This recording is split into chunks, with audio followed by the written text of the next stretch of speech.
શ્રી રામ. કેમ છો તમે બધા? આઈ હો બધા મજામાં હશો. તો આજે વ્લોગ લેટ સ્ટાર્ટ થાય છે અને વાગ્યા છે 1 વાગવા આવ્યો છે, એટલે ગુડ આફ્ટરનૂન.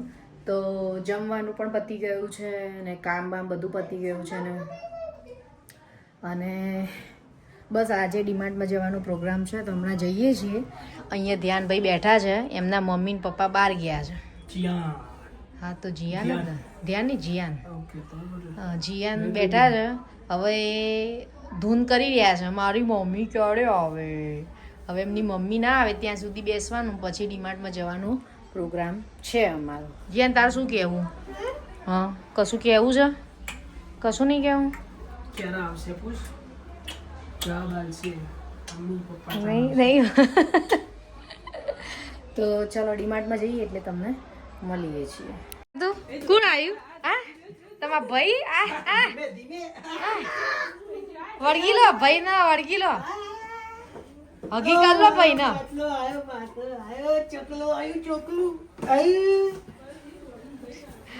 ઢેકલુડી લે હગી કર લો, મમ કર લો. પલોઠી વાળી અડકો દડકો રામા. હા આ તમારા જીયાન તો શું કરો?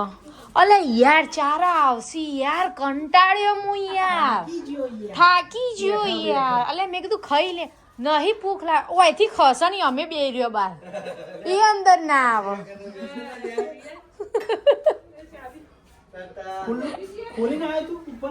ના હું આલુ ચાવી પાછળ.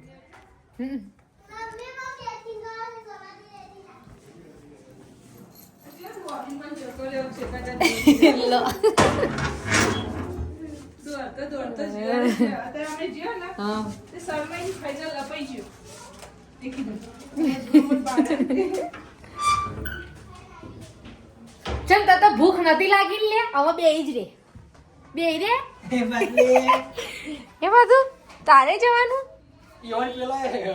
લોલીપોપ આલી હેડો પાછું ઉપર. હળવળવા ભાઈ. ટાટા ટાટા. હળવળવા ભાઈ. ટાટા ટાટા. ફ્રેન્ડ્સ, ડીમાર્ટમાંથી અમે આવી ગયા છીએ અને મોસ્ટલી એમાં તો ડીમાર્ટમાં નહીં હોય ને તો મહિનામાં 3 વાર તો જવાનું થાય, કોઈક વાર ના જવાનું થાય, કારણ કે બધી વસ્તુ મોસ્ટલી અમે ત્યાંથી જ લાવતા હોય. ખાસ કરીને કૂતરાના બિસ્કિટ તો અમે ત્યાંથી જ લાવીએ છીએ. તો આ સામાન આવી ગયો છે.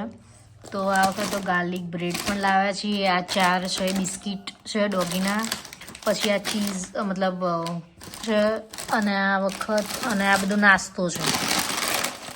એટલે આ પતે એટલે લેવાની એક આ ચીઝ છે મોઝરેલા. તો બસ સામાન તો બહુ ખાસ લેવાનો નહોતો, પણ જે પણ હતું એ લઈ આવ્યા છીએ. અને હવે થોડું શાંત થઈ ગઈ છે, તો અત્યારે તો શિયાળામાં ચાની ચુસ્કી મારીશું. શું કહેવું તમારું? ચા બનાવો ચા. તો બસ હવે, અને વાગ્યા છે કેટલા? 4 વાગી ગયા છે. 4 બજ ગયે. હા તો હવે ફટાફટ હવે ચા બનાવીએ. શું કહેવું છે? 4 બજ ગયે લેકિન ચાય અભી બાકી હૈ. હા તો ચાય બના દેતે હમ. તો ચલો ફ્રેન્ડ, હવે અમે ચા બનાવી દઈએ. ચા બનાવીને નાસ્તો કરી લઈએ અને પછી હું તમને મળું છું. ચા બની રહી છે. ડીમાર્ટમાંથી આવીને પહેલાં તો ચા જ બનાવી દીધી, કારણ કે ટાઈમ થઈ ગયો હતો અને પછી અક્ષયને બહાર જવું છે ચાલવા, એટલે હજી તો સામાન તો એમના એમ જ રાખ્યો છે. પહેલાં ચા બધું પતાવીને પછી બધું સરખું કરીશ. તો હવે અમારી ચા ફટાફટ બની ગઈ છે. તો હવે પહેલાં ચાની ચુસ્કી મારી લઈશું અને પછી જે કામ બાકી છે ફરીથી બધા પતાવવાના ચાલુ કરીશું. મને એવું લાગતું છે હમણાં બીજું હતું ને અત્યારે, એટલે ઘરે આવી ગયા એટલે પાછું ઉપરનું સ્વેટર અલગ ચેન્જ કરી દીધું. અને હવે ચલો તમે પણ આવી જાઓ ચા પીવા માટે. ફ્રેન્ડ, તો હવે ડિનરનો ટાઈમ થઈ ગયો છે, તો હવે રસોઈ બનાવવાની છે. તો રસોઈમાં આજે ફટાફટ ગાર્લિક બ્રેડ બની જાય, ચટપટ બની જાય અને ટેસ્ટી પણ લાગે. તો કઈ રીતે બનાવવાની છે? તો એમાં યુઝ થશે આ જે મરચાં છે, આ રહી મોઝરેલા ચીઝ છે, અને આ ગાર્લિક છે, અને આ ગાર્લિક બ્રેડ છે, આ રીતની આવે, અને આ ચીઝી મેલ્ટ ચેડર ચીઝ છે. તો આ અને મોઝરેલા ચીઝ કઈ છે એ પહેલાં બતાવી દઉં. તો આ મોઝરેલા ચીઝ છે, મેં થોડું ઊંધું કટ કરી દીધું છે. દેખાય છે મોઝરેલા ચીઝ. તો બસ આટલી વસ્તુનો યુઝ કરીને ગાર્લિક બ્રેડ બનાવવાની છે. તો ગાર્લિક બ્રેડ માઇક્રોવેવમાં પણ બની શકે છે અને તવા ઉપર પણ બની શકે છે. તો આજે આપણે તવા ઉપર જ બનાવીશું, એકદમ દેશી સ્ટાઇલમાં ફટાફટ બની જાય એ રીતે. અને તમે માઇક્રોવેવમાં પણ બનાવી શકો છો. તો ક્યારેક ફરીથી માઇક્રોવેવમાં બનાવીશ ત્યારે બતાવીશ, પણ આજે તવા ઉપર જ હું બનાવીશ ને હું તમને બતાવીશ કે કઈ રીતે બનાવું છું. તો તમે વિડીયોને એન્ડ સુધી જોતા રહેજો. સૌથી પહેલાં આ બ્રેડને એક સાથે તવા ઉપર કરવાની છે, તો એક સાથે મેં સેટ કરી દીધી છે. આની ઉપર તમે થોડું બટર લગાવી દેવાનું, પછી એના ઉપર આ જે ચીઝ છે એને સ્પ્રેડ કરી દેવાની અને એની ઉપર ગાર્લિક લગાવી દેવાનું. ગાર્લિક ઉપર થોડું ડેકોરેશન માટે તમે આ મરચાંનો યુઝ કરી શકો છો અને છેલ્લે ઉપર મોઝરેલા ચીઝ લગાવવાનું રહેશે. અને આ બધું સેટ કર્યા પછી તો ગરમ કરવા મૂકી દેવાનો અને એ ગરમ થાય ત્યાં સુધી આપણે બધું સેટ કરી દેવાનું અને એક સાથે જ બધા તવા ઉપર મૂકી દેવાના અને પછી ઢાંકી દેવાના. તો ચલો હું તમને બતાવતી જાઉં છું. તો આ રીતે પહેલાં ચીઝ, અને આજે તો ફોન પણ મારે પકડવાનો છે અને સાથે સાથે બનાવવાનું છે એટલે થોડું ટફ છે, એટલે થોડું ઇગ્નોર કરજો કંઈક થોડી ભૂલચૂક થાય તો. તો આ રીતે પહેલાં સ્પ્રેડ કરી દેવાની ચીઝને.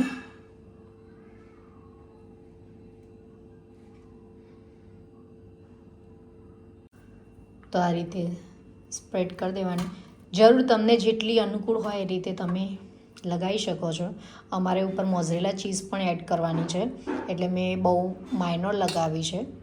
અને સાથે સાથે હું તમને કહેવાનું રહી ગયું, લાસ્ટમાં ઓરેગાનો બતાવ્યો નથી, પણ ઓરેગાનો અને ચીલી ફ્લેક્સ તમને અનુકૂળ હોય તો લગાવી શકો છો, કારણ કે ચીલી ફ્લેક્સ તો બધા જરૂરી જ હોય છે ચીલી ફ્લેક્સ લગાવવાનું, તો જ એનો ટેસ્ટ ઓરિજિનલ ગાર્લિક બ્રેડનો આવે.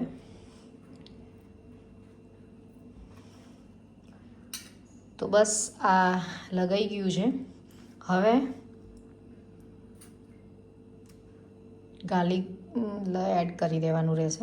આને તમે બટરની અંદર સાંતળીને પણ પછી તમે બ્રેડ ઉપર લગાવી શકો, પણ હું અત્યારે ડાયરેક્ટ જ લગાવી રહી છું,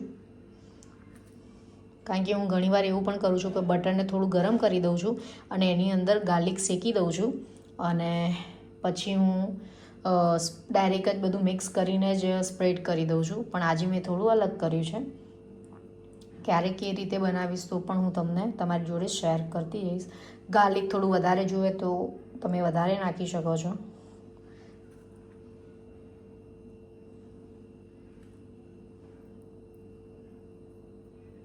તો આ ગાર્લિક એડ થઈ ગયું છે.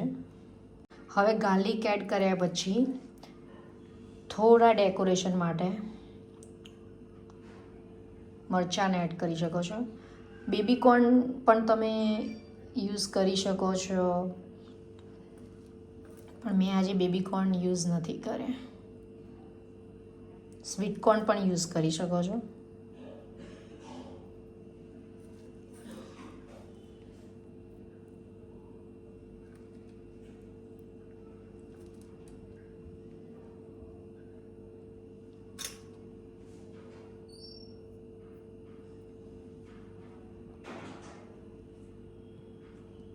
અને સાથે સાથે મેં અહીંયા તવો ગરમ કરવા પણ મૂકી દીધું છે કે એ બધું સાથે આપણે કરીએ ત્યાં સુધી તવો પણ ગરમ થઈ જાય.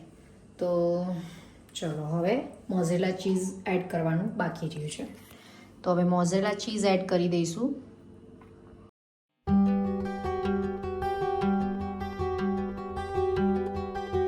તો આપણે આ ગોઠવી દીધું છે ચીઝમાં, મતલબ ગાર્લિક બ્રેડમાં જે આપણે ટોપિંગ કરવાનું તો એ બધું થઈ ગયું છે, તમે જોઈ શકો છો. હવે 1 બાય 1 આપણે આ તવા ઉપર મૂકી દઈશું. આની ઉપર કંઈ મેં ઓઇલ કે કંઈ લગાવ્યું નથી, ડાયરેક્ટ જ શેકવા મૂકી દઈશું.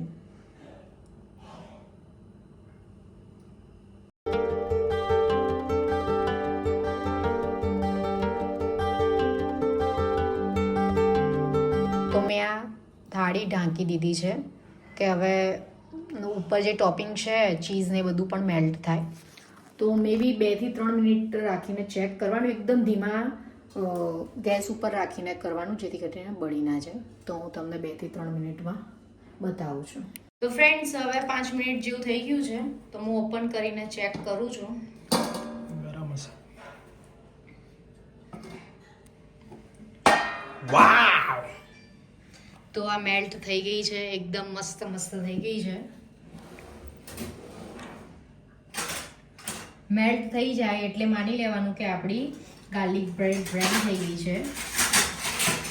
હું તમને બતાવી દઉં, અને એકદમ ક્રન્ચી પણ થઈ ગઈ છે. તો એકદમ ક્રન્ચી થઈ ગઈ છે, અને જો પાછળથી પણ ક્રંચ થઈ ગઈ છે અને મેલ્ટ પણ થઈ ગઈ છે. તો અમારી ગાર્લિક બ્રેડ રેડી થઈ ગઈ છે. ચલો બધા જમવા માટે. તો ગાર્લિક બ્રેડ રેડી થઈ ગઈ છે અમારી મસ્ત, અને હવે અમે જમી લઈશું. અને ચલો તમે પણ ગાર્લિક બ્રેડ ખાવા માટે.